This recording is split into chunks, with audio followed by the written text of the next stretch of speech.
I pray that this work that you have begun with us, you will finish it this afternoon, so we will all leave here with something that will steer our Christian life permanently for the best. Amen. Oh, thank you, Lord, in Jesus' name. Amen. Amen. Anybody who is a child of God who thinks that he has arrived is in trouble. Anybody who is a child of God, who is born again, tongue talking, who thinks that he has arrived, is in trouble. Fortunately, in this house, we learned that we will remain in the classroom forever. Amen. If you step out of the classroom, that is the beginning of your end. Yes. Do you know that when you cut down a tree, the leaves remain green? Are you aware? Yes. When you cut down a tree, as soon as you cut the tree down, the tree is dead, but the leaves remain green. If somebody should pick that tree and plant it, put it in the sun and make it look like it hasn't fallen, if somebody passes by and doesn't know the operation that has taken place, will see that tree and say the tree is alive. Yes. But in reality, that tree is dead to the grave. Remember that? We used to recite that, dead to the grave, dead to the grave. You are dead. So, all that we have been learning over the period is to make us recognize one very important thing, that we should never think that we have arrived. The surprising thing is that even the one who, the vessel that God uses, is himself also in the classroom of God. And the reason why you always come and feel refreshed in his presence is because he is also still in the classroom. As soon as you don't feel like going to church, you don't feel like being blessed under that person's ministry, the main thing is that he thinks he has arrived. And as long as you have arrived, you have started dying. Because at every point in time, there's something new under the sleeves of God. He's always introducing a new way of doing something. How many of us have been reading the Bible? You've read some scriptures before. And then you read the same, keep your hand up, and you read the same scripture, and it's like you haven't read it before. Yes. Is that true? Yeah. That's why your hand is still up. So never think that you have arrived.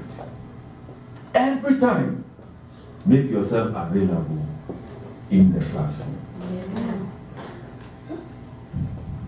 As I thought through this message that we've been treating these last 2 weeks and finishing up today, it just dawned on me that I should let us all know that if you want to remain fresh, you have to take some steps. Preservatives are good. The refrigerator is good. All kinds of things are there to help you remain fresh. If you don't avail yourself to those systems that can keep you refreshed and continue to be fresh,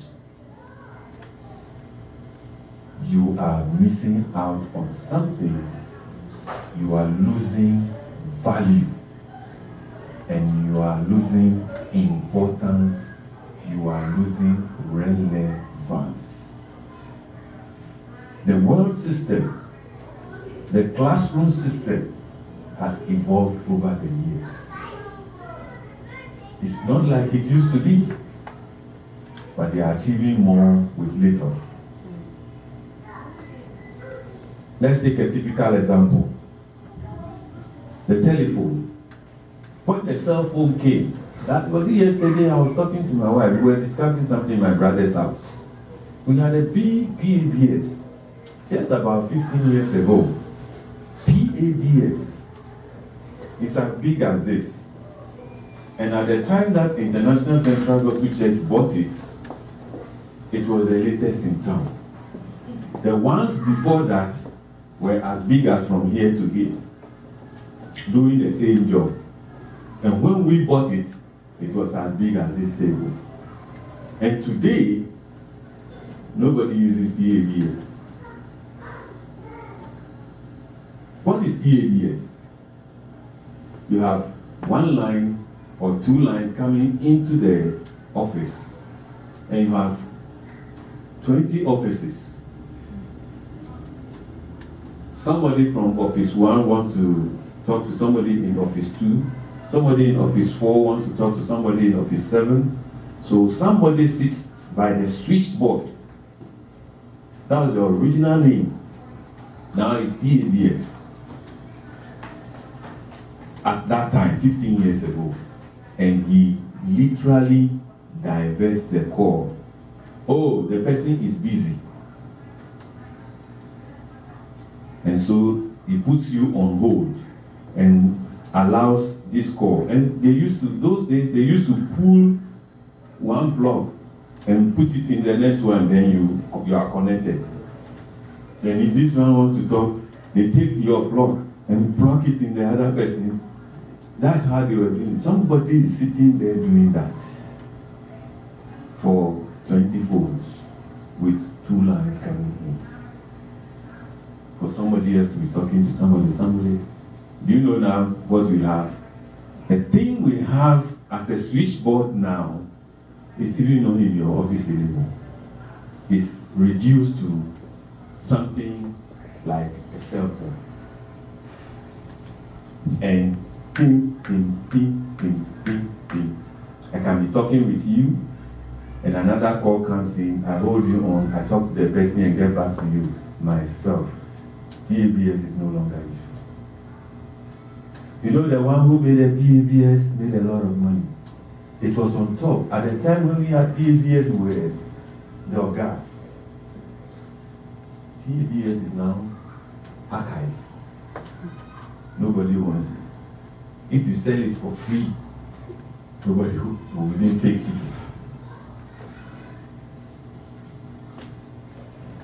Myself and my wife, she needed a computer. We bought a computer.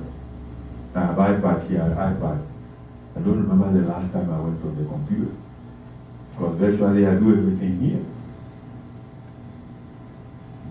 The world is changing. People have a small one. It's a cell phone. It's virtually doing everything on the cell phone.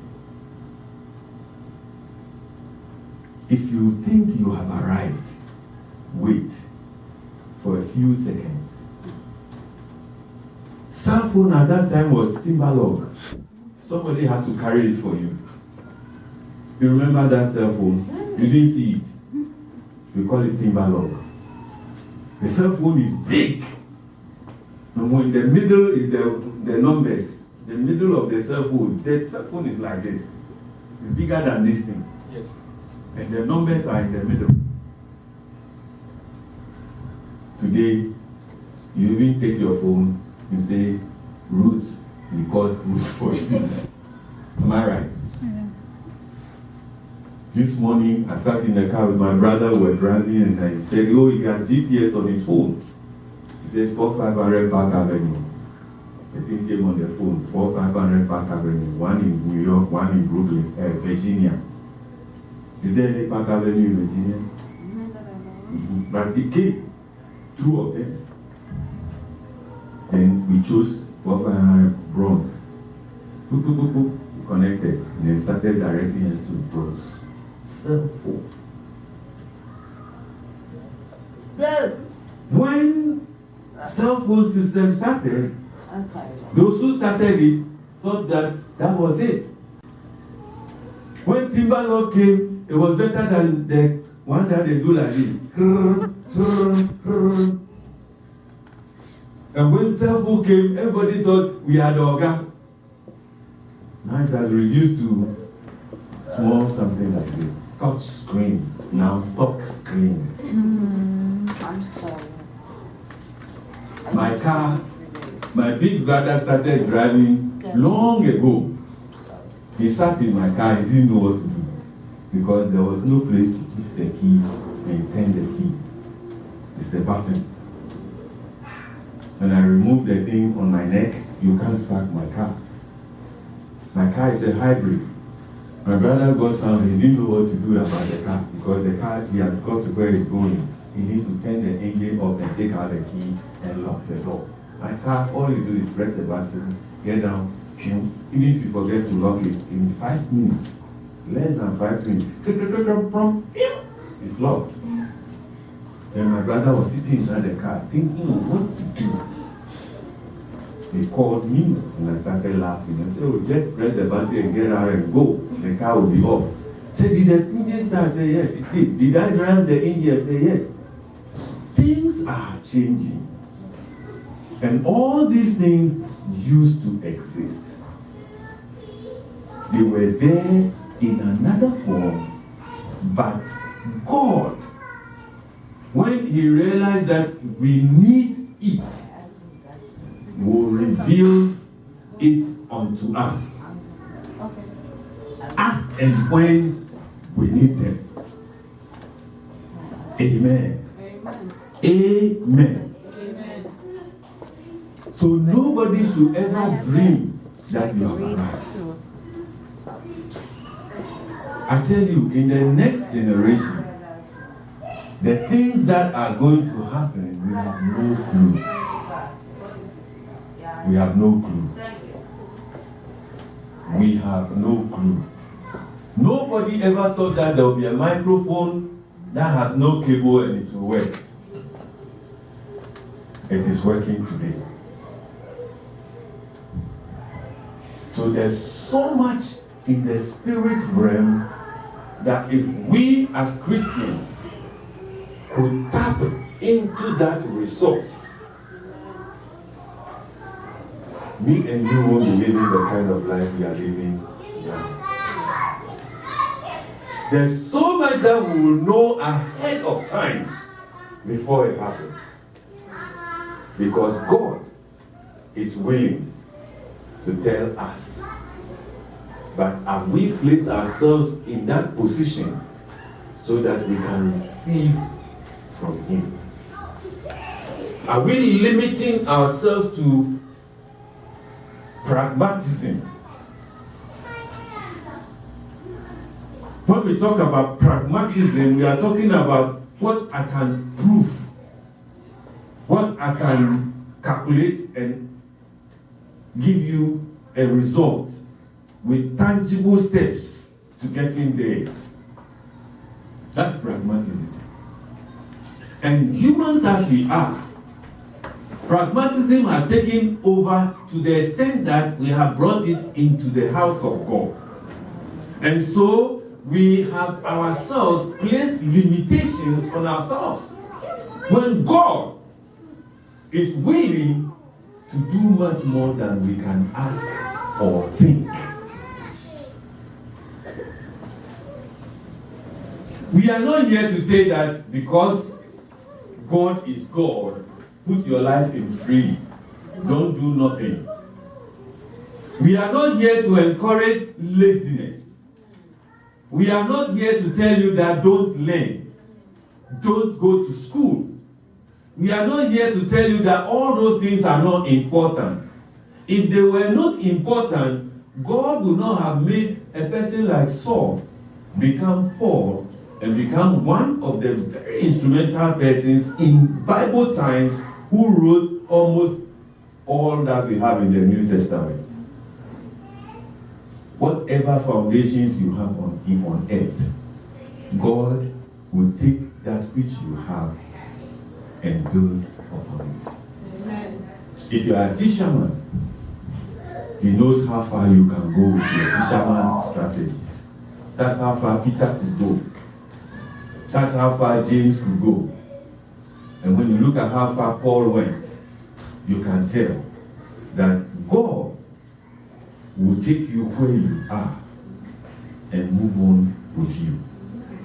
And trust me, if he could make what he made out of Paul and made what he made out of Peter, it means that if we have a lot of Paul,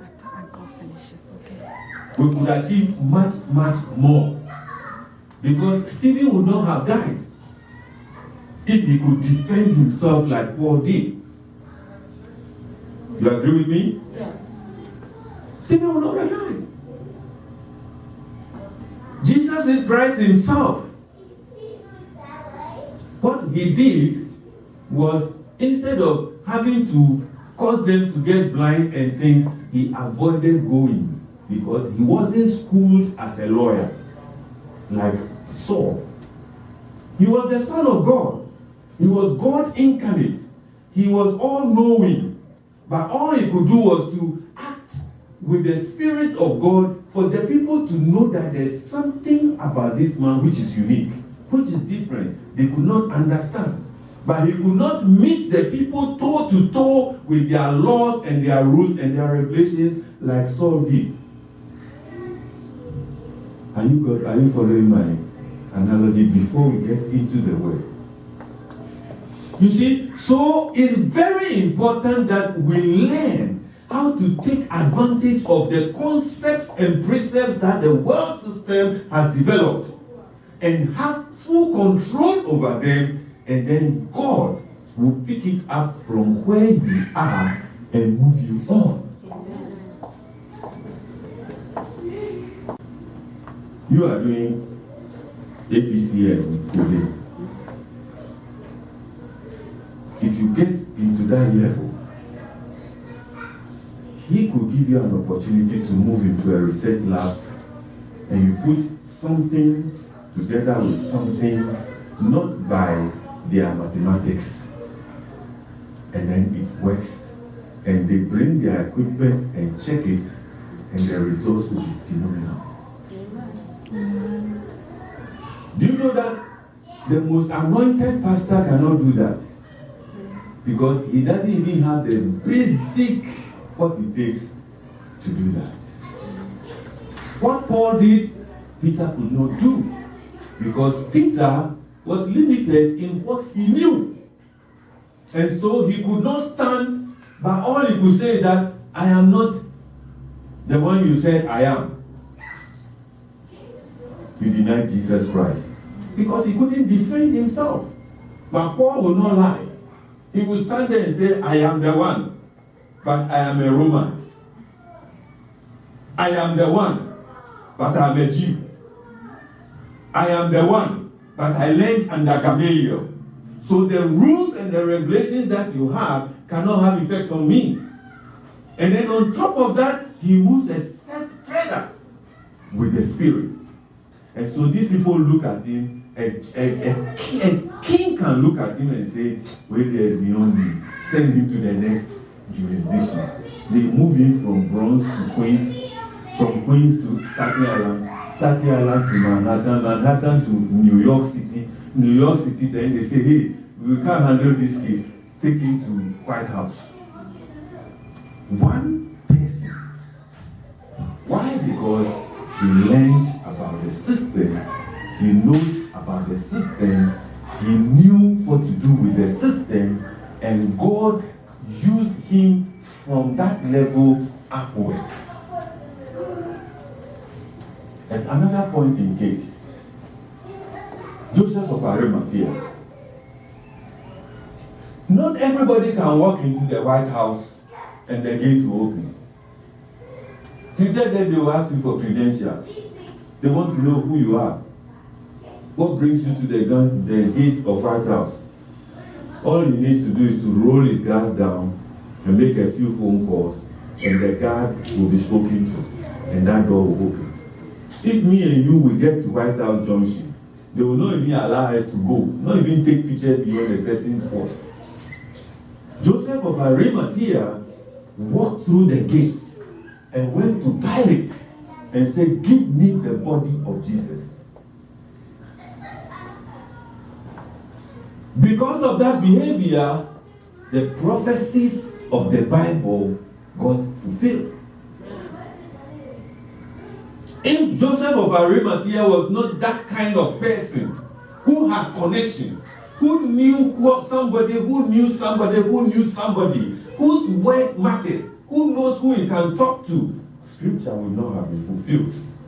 Because the Bible says that the bones should not be broken. His bones, none should be broken. That is one of the qualifications of the one who can save the world from sin. One, Jesus had all the qualifications. He was not born a natural birth. All that going through, he must be a natural person. He must live among men. He must have blood in him. Blah blah blah blah. He qualified all the way till he died. But Joseph of Arimathea, if he hadn't got what it took to stand before Pilate and take the body, Jesus Christ's bones would have been broken. And once one bone is broken, it disqualifies all that God has purposed. Once that prophecy is not fulfilled, me and you will not be enjoying salvation today. That is why we need to start perceiving. God is not calling on all of us to be Saul. God is not calling on all of us to be Joseph of Arimathea. God is not calling on all of us to be Peter. He's calling on all of us to be who we are and recognize what we are and aspire and have the desire and be able to perceive. Then the many other things that are in the spirit realm which has not been materialized yet will be materialized. Some of us through me and you. How many years did Jesus fulfill his ministry? 3 years. It's the most preached about. It's the most known in the whole wide world. History is divided into two because of him. So much has happened just because of him. Same about Paul. Same about Peter. God is not making 6 of us here to hear this message for nothing. Something must happen among us here that will cause a stir in the world. Because we walk not with the concept and precept that we used to have before we stepped in here, but we walk solution to man's many challenges. And that one idea can turn you around to become a Joseph of Arimathea. Amen. And Praise Temple will be different. Amen. You think if I have $10 million in my account and $20 million in investments, do you think all of you here will be the same? Do you think we'll be meeting you in this hall? You think my wife will be wearing what she's wearing? You think you will eat what you ate this morning?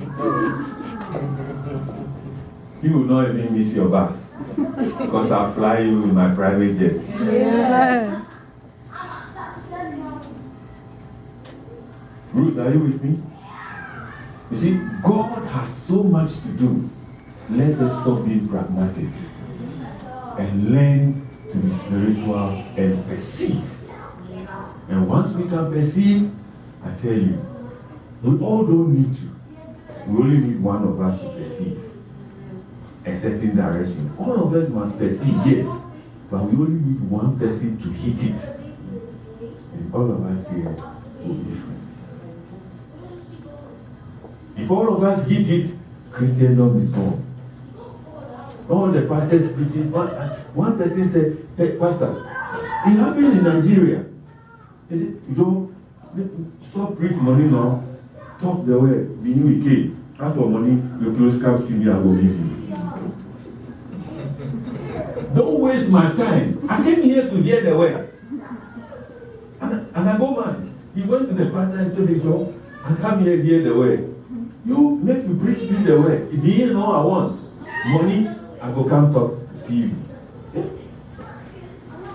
Dr. Anthony gave a testimony. He said some people say, hey, the conference, just tell us the cost. We'll share it and pay. Just organize it and come and preach. Period. We have to get there. Amen. And it is not beyond you. Yes. Amen. Don't limit yourself. Don't think that it is by works. It is by the favor of God. God, yes.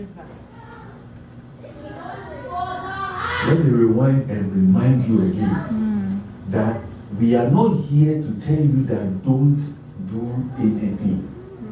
If you heard that from me, then you were not listening. Did I say that here? No.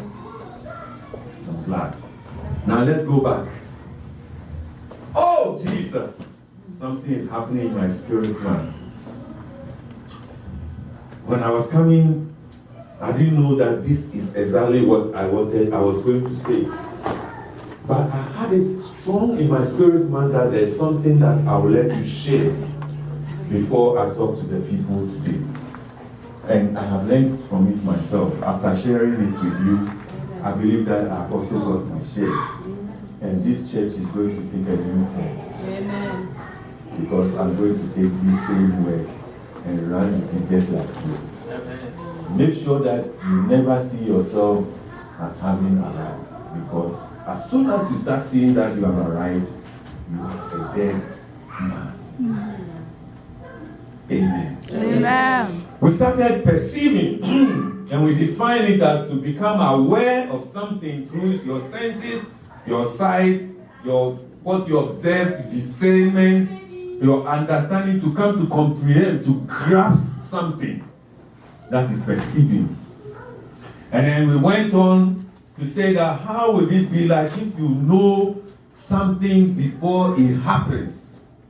Will you be happy? Yes. You are sitting there and you know that you are going to be a millionaire. No, you are going to be a zillionaire in 2 weeks. And you knew it before it happens. Oh. Or you know that something catastrophic was going to happen. And so you don't sit down. You pray about it, you bind and loose, you fast and divert whatsoever the devil has purposed against you. It's very important you feel it's good to know something before it happens. And we talked about the horoscope. Go to Manhattan. Almost every corner, they are in the corners, they are hiding in some places. You see them weirdly dressed. I don't know how they come with those kind of dressing. They look weird. And you go and they take your palm and they throw some dice on the floor, try to read something about what is going to happen. It's just interesting to wish to know something before it happens. And then we saw Paul's example when Paul said that I perceived that this trip was going to be dangerous. So let's not go. And the people are saying, oh, who are you? We have been saying every time. People, when you talk about perceiving, they talk about pragmatism. What did you add together to get to that point? What is the evidence that you have that you perceive that we will not get there? Tell us, convince us that we will not be able to get there safely. Paul is saying that, I don't know, but all I know is that if we move from here, it's going to be dangerous. And then along the line, Paul's word came through. And he was fast asleep somewhere, and then he woke up, and the people were in trouble, collecting water, throwing things overboard. The thing Paul said happened. He didn't follow the rules, but it did happen. There was nothing to show that the weather was going to change, but it did happen. The way Paul said it.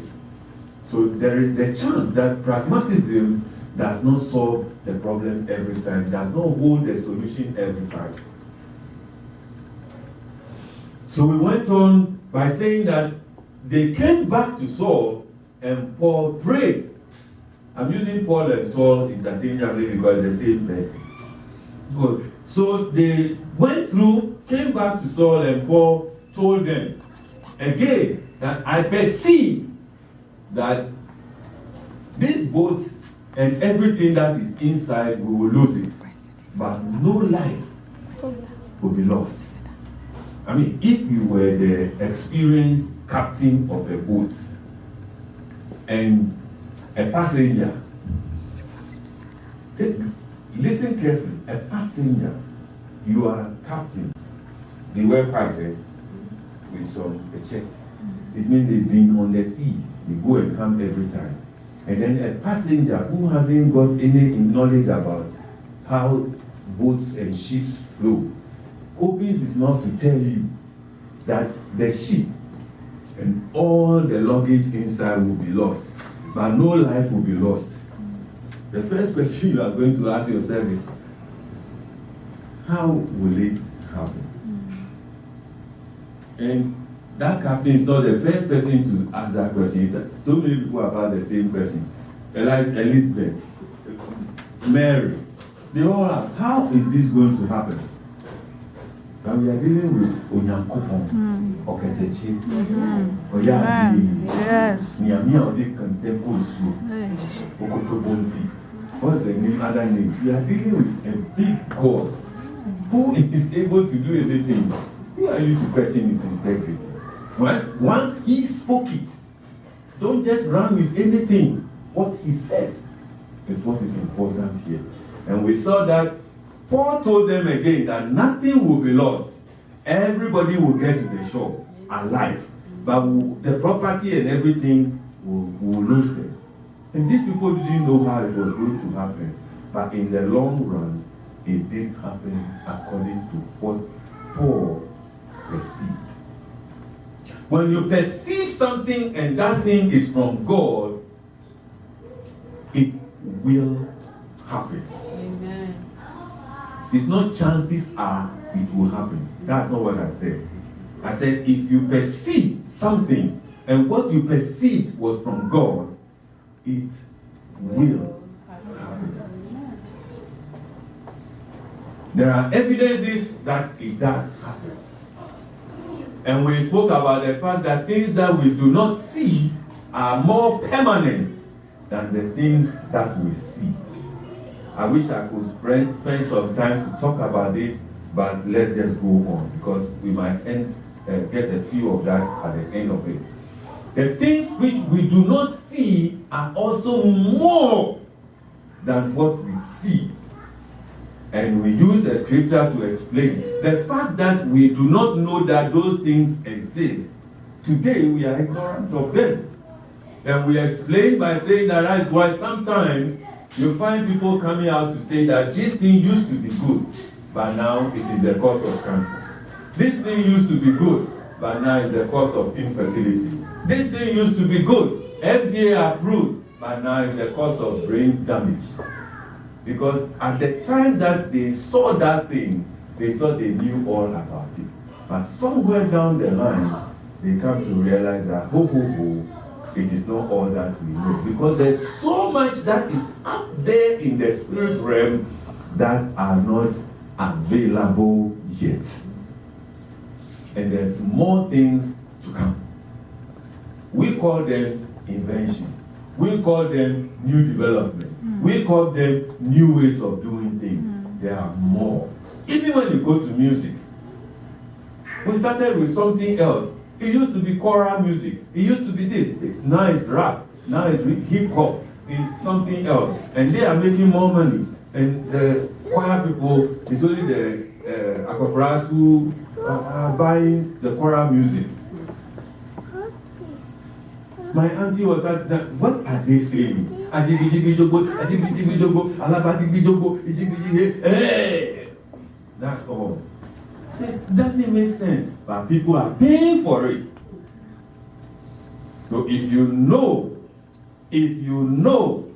and you can perceive, God will show you the next trend that is coming, and you flow with it, and the wind will enter into your sail right there, and you'll be big fish catchers. Amen. Amen. Amen. Why did Satan?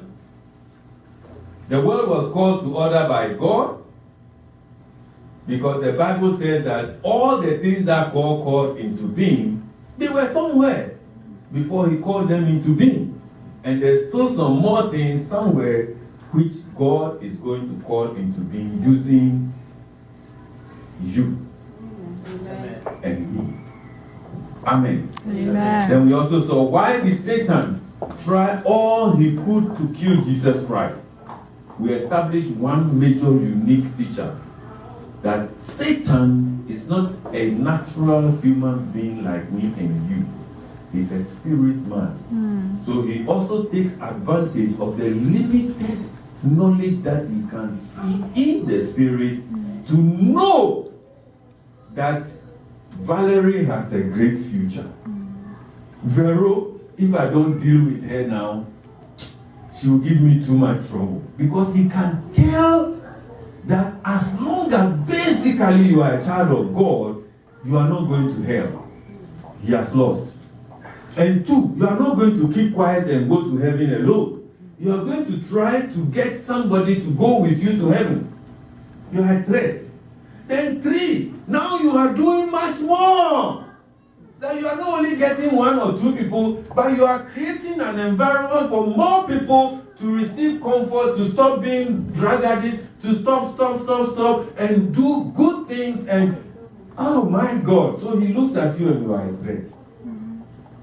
Because of the same thing that he is, a spirit. So this is where we are going to continue. You receive God's guidance if you learn how to live with perceiving. Because God speaks to you direction. God speaks to you what it takes for you to go on. And we use the example of Jacob. Jacob served a certain number of years for the first wife only to be misled. He served God a second wife only to be misled. They changed his salary several times. And God revealed himself to him. He stayed there patiently. He endured all the difficulty. He went through all the challenges until that day an angel spoke to him. He received direction. He knew for sure that it was time for him to move on. And when he moved on, it took 3 days. And we talked about 3 days. It took 3 days for Laban to know that Jacob has packed his wives and children and left. Perceiving has a lot to do for us. For Jacob, they took him from that kind of bondage and was setting him up for prosperity and for success. But for you, your Laban could be anything. Call it Laban. Give it the name. Whatever difficulty is a Laban. God will keep that Laban away from you until you are out. And if Laban is coming, the Bible said God will give Laban instructions. What was the instruction? Don't tell him anything good or bad. So if you are not to tell somebody good, and you are not to tell him bad, then what is left? It means be careful. Because if you do anything funny, I will deal with you. And Laban was threatened enough. And we said here that God will give you guidance, and God will also protect you from your enemies, Laban. God will protect you from Laban. What is Laban? Laban is anything that is a potential source of your trouble, of your drawback, of your frustration. Anything that has the potential to cause trouble, to slow you down, to frustrate you, is a Laban. And God is going to reveal to you what to do about your Laban. If you walk in knowing how to perceive, understand when God is speaking to you, when you are reading the scriptures, when you are in church and hearing the word like I'm preaching to you, when you are listening to the message from the TV, somebody is presenting the word of God, a pastor is preaching, you are playing a CD, you are praying a song, you hear something, something will happen and you will know that God is speaking to you. Amen.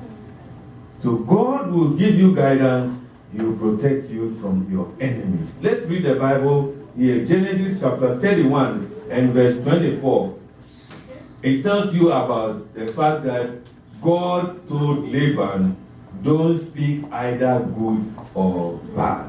And then listen to verse 42. He said, except God, the God of my father, except the God of my father, the God of Abraham, the fear of Isaac had been with me, surely thou hast sent me away empty. God had seen, God who has seen my affliction, God who has seen your affliction, God who has seen your trouble, God who has seen what you are going through, your challenges, God, and it is He who will set you out from Laban. Amen.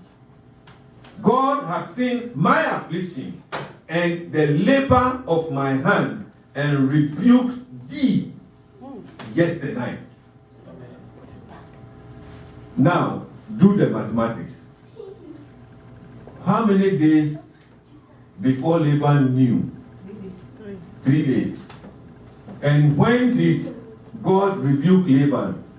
Yesterday. Was Jacob in Laban's house? No. No. No. So how did Jacob know that Laban was rebuked yesterday? He perceived. Perceived. Are you with me? Yes. Are you with me? Was Laban in Jacob's house? Was Jacob in Laban's house? No. He was 3 days journey away. 3 days journey. But he saw what happened to Laban. God is going to make us see what God will do to our enemies. Amen. If we can not just stay not focused on your challenge. Don't focus on your trouble. Don't focus on the thing that is distracting you. Focus on God. And say, God, I want you to fight this fight on my behalf. Amen. Amen. In my own strength, I cannot. I have done all I know how to do, but at thy word. And He will reveal to you, He will make you perceive. God will reveal your enemy's plans to you. I guess you need that very much. Yes. How would you feel like if you are just there, you know what your enemies are going to do to you? Yeah.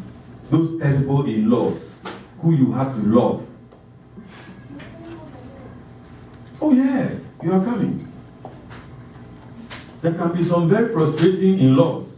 My wife spoke about it last week. This is somebody who has bonded with the child and has lived with that child. Some of them lost sleep. You are a mother, you know what I'm talking about. You come from work and your whole house is like Hurricane Sandy. You scream and shout and put all of them together. You spank some, you do some, and you go to the kitchen and somebody is pulling your clothes. I'm hungry. Meanwhile, you have assignments that you have to present. In the night, your husband too is there, saying, let's pray. You spend the time praying. In the morning, your boss says, why did you come to work so late? You have to do this, you have to do that, you have to put it. It's like, oh, Jesus. And then this boy grows and is now 25. And once in a while, he makes sure that he sends you kakrawa. He sends you kakrawa, you are happy. Mother's Day, he sends you mother's flower. He gives you all the things you need. Now go, maybe I'm trying to phone more. Then room comes. Ma, This is my fiancé, ready to marry. Say, who? Yeah. You see, sometimes when we are talking scripture, I look so far away. And that's what God was teaching us last week. I left here thinking up to today. Don't judge. Because you don't know what that woman went through to bring that boy up. You don't know that what that woman went through to bring that girl up. If I'm not careful, my message will change. So let's not go there. Because that thing is still on my heart. I'm thinking and dreaming it. And why should I forgive my mother when he just threw me over the streets? That shall not change you. God will reveal your enemy's plans to you. I guess we need that very much. Let's read Bible, Matthew chapter 12. Let's turn our Bibles to Matthew chapter 12. Matthew chapter 12 and verse 14 and 15. Matthew chapter 12. The Bible says, then the Pharisees went out. Verse 14. Then the Pharisees went out and held counsel against him, how they might destroy him. You see, God will reveal your enemy's plan to you if you walk in perceiving. Then the Pharisees went out and held counsel against him, how they might destroy him. Now verse 15. What does the Bible say? Then Jesus what? He knew it. Was he at that meeting? Was Jesus Christ at that meeting? No. So how did he know it? That's what we are talking about here. Perceiving your enemy's plans that they have against you. And you know what Jesus did? The Bible says, he withdrew himself from there. A great multitude followed him, and he healed them all. You see, Jesus' approach is different from Paul's approach. God is not a one-way God. Nobody should tell you that the way God did it yesterday is going to do it the same way today. Some people are going about spitting, mixing it, and putting it on people's eyes. All you are doing is putting gems. Did you perceive that God said do it like that? Or because Jesus did it like that before, you two are doing it the same way? He does things differently every time. And the reason why he does things differently every time is because he always stays in touch with the source. That is why when you build a well, you dig a well, and they struggle with you over it, give it to them. The God who showed you how to get the water is still there. Go back to him. He will show you another spot. You will dig, you will get water. When they come and they take it, you will leave it. You go to another one, you will dig and get water. They will dig the same spot, they won't find water. Because they didn't perceive. But you are walking, perceiving. God is telling you what to do. Brothers and sisters, let's ask ourselves this very important question. In everything that we do, how many times do we wait to perceive before we go ahead? I leave that one with you, including myself. Amen. Amen. You see, so Jesus Christ, all he did was he left. Jesus, knowing they were out to get him, moved on. If you perceive, you will know how to relate with God and never miss his direction.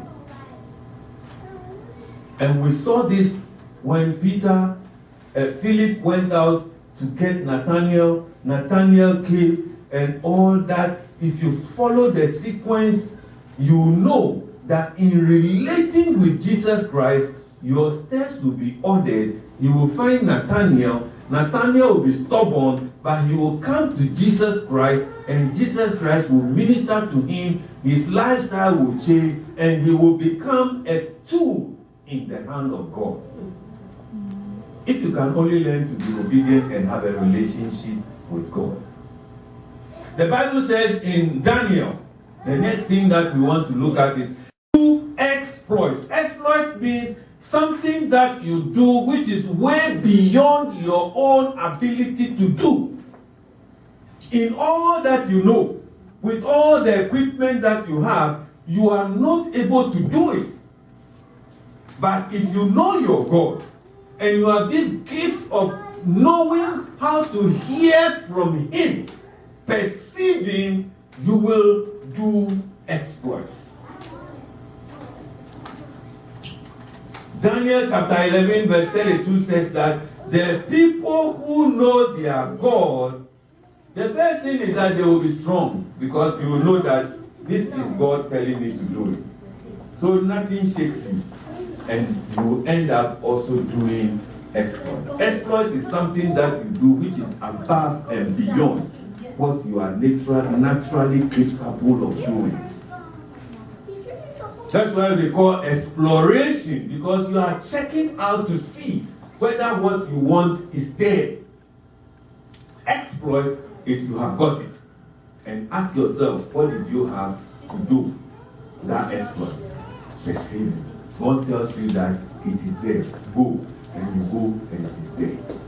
Jesus Christ said, go to the corner of the street, go left, go right, under the mango tree, pass behind the akutu seller. There's a coat tied there. When you go, take the coat and bring it to me. And when you take it and you are coming, somebody will ask you, what are you going to do with it? Tell the person that the master has need of it. That is perceiving.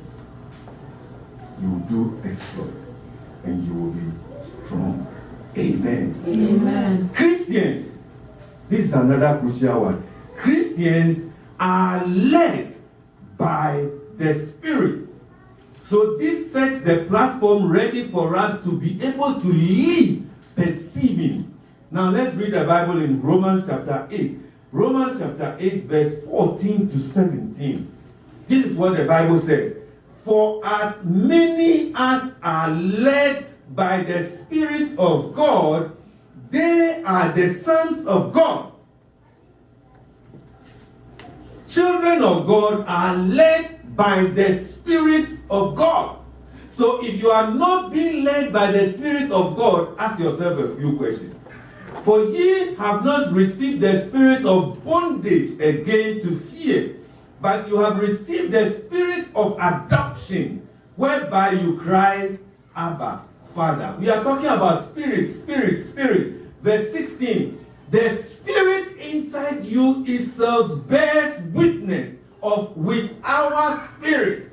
That is, you yourself has a spirit. And there's another spirit which is bearing witness with your spirit that you are the child of God. We teach this.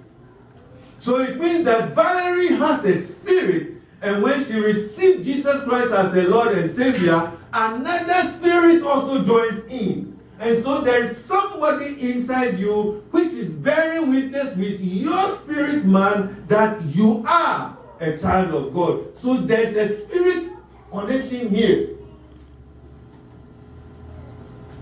Verse 17 says, and if children, then heirs. And if heirs of God, then joint heirs with who? Christ.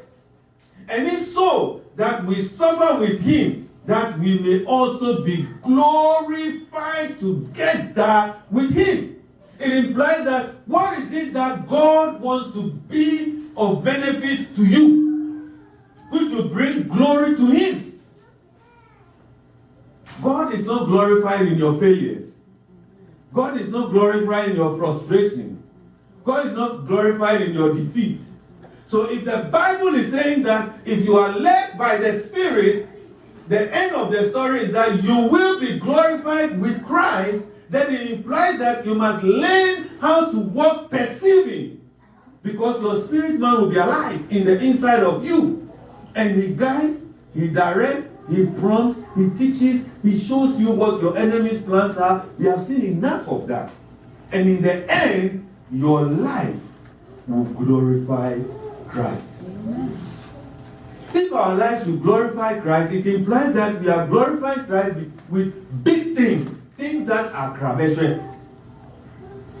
Not $10 an hour things. We are talking about $900 a minute. $900 a minute. $5,000 a second. Those are the things that glorify God. Things that you perceive and it happens. And you can tell that way your name. How many times have you seen people, footballers, kick the ball into the net and then they bend down and put their head on the floor? Because they know that something happened to them. This goal that I scored, Nehemiah. Did they not train? Yes.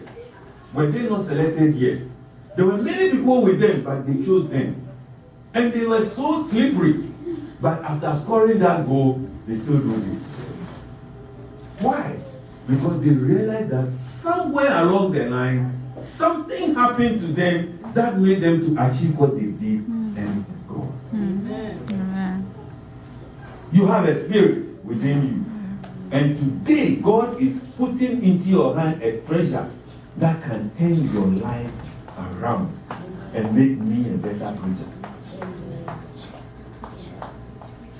Say amen to that. Amen. Amen. You cannot be led by the Spirit and make mistakes. This is a sticky one.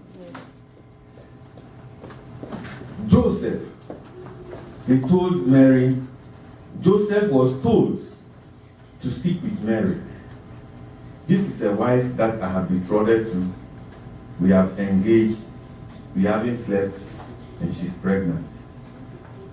And then God comes in and speaks to him. He perceives that stay with that woman. He obeyed. He stayed. They gave birth. Joseph was warned. Ran with Jesus from Bethlehem and go to this place. And he ran. They killed all the children. Joseph was told to return to Israel. He returned. Joseph was asked to move to Galilee. He moved. Matthew chapter 2, verse 13. Matthew chapter 2, verse 19. Matthew chapter 2, verse 22. You see, there is God. And if we can learn to link up with him. I'm talking about Joseph alone. So you can see that it is not, I'm not talking about too many people. But he can take one person and give you direction from engagement right through to the birth of the child, to the growing of the child, to the weaning of the child. He will still be giving you instruction. As long as you stay in the position that you have to stay and make yourself available. He will take you from the beginning and follow you through. If he followed with Joseph from engagement to marriage to, because Jesus had other brothers.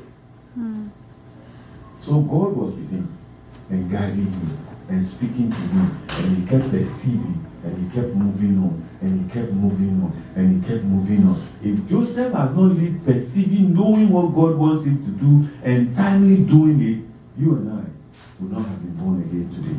Amen. Because the qualification of the Son of God implies that that person should be born by a virgin. And if Joseph didn't follow the instructions, God would have killed Jesus Christ. And Joseph would have had sex with Mary.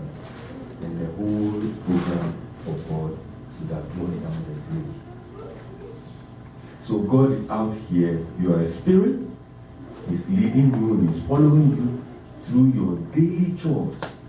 From the time you wake up to the time you go back to sleep. And from the time you sleep to the time you wake up. Because some of them, he speaks to them in dreams. So even in the night when you are asleep, he's still talking to you. He's guiding you. He's telling you which way you should go.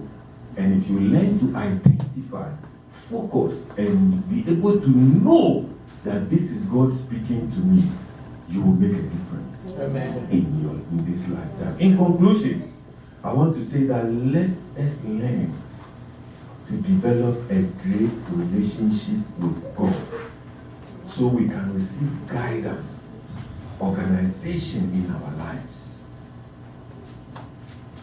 We can also live a life of power, being led by the Spirit in this world is non-negotiable, because there's no way we can meet the world toe to toe and succeed. If we want to succeed in this world, then we must be able to take advantage of something which is supernatural, not natural. Because when it comes to natural, they will beat you. They have trained more than you. They have more equipment than you. They have